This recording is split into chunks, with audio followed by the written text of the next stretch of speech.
Hey guys, welcome back to Flash Custom Transfers. If you're new here, my name is Shelly. If not, welcome back, welcome back. I am doing a series on my channel. Our part one was shopping for your retail location, everything you need to know. Part two is talking to the property manager and signing your lease. Part three is lease is signed. We got a retail location. Now, what do we need to do first? First thing you need to do is call your permit department in your district. Call your permit department, get all the information that you need to know to apply for your permits. We have a retail location, we have certain type of permits. Tattoo shops have different types of permits. Everybody has different types of permits. You need to do your research. For us, we had to get a permit with the fire marshal.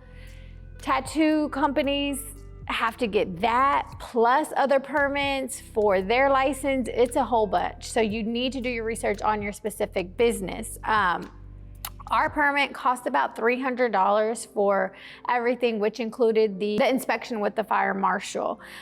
Things you will need is a floor plan and a street layout. So those are important. You can ask the property manager for a copy of your floor plan. I think for ours, we had to draw it. Now that I remember, we had to draw our floor plan on exactly how it would look, very detailed, like a desk will be here, a door is here. You have to draw that out and you have to submit it. So that's actually something that you can't get from property manager. But the street layout, we had to actually draw the street laid out. This is our building, this is the street, the name of the street. So you have to draw that out and they will let you know and give you examples on how that needs to look. So please do your research on that. Some steps of the permits are required before you can connect electricity, which is called power release. So please look into that. Please make sure that you don't need a power release before you cut on your electricity. So that's important.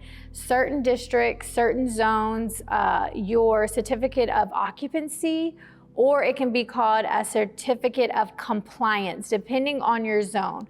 A certificate of occupancy is you have to get it before your store can be occupied. Basically, you have to have that certificate before you can open up your doors. So please check your zone. If you're applying for a certificate of occupancy or a certificate of compliance, the permit department will help you with that. They're very helpful on giving you the right directions with that.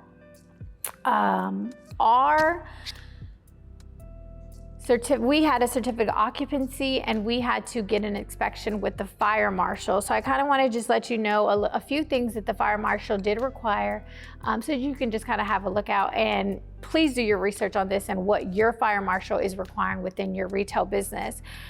So we had to have certain locks on our doors. It's called a lock indicator. If you've seen in other retail locations like the green and red, where it says green is open, red is locked. So we needed one of those. Like I said earlier in another series, we needed an exit sign above our front door. We had to get that installed. Certain handles on doors, if there is a fire, they don't want the round knob. They want a kind of like a lever knob type of thing. In case it's hot, you could just do that. Definitely a fire extinguisher, I think a 5 pound, was it 5 pound? I believe it's a 5 pound, but please do your research. Nothing in front of your breakers, in front of the whole breaker system, nothing blocking that. Obviously that can cause a fire. Decals on the front door. We needed a decal to say this door must remain unlocked when building is occupied. So those are all things that the fire marshal was looking for. Like I said, your permit department will direct you in the right place and getting all this information, but those are just slight things that you need to know before you open your doors. And that is part 3. Please check out part 1 and part 2. All right, so please comment down below if you have any questions, and I will continue this series for part 4. So please check that out, and I will see you guys next time. Bye.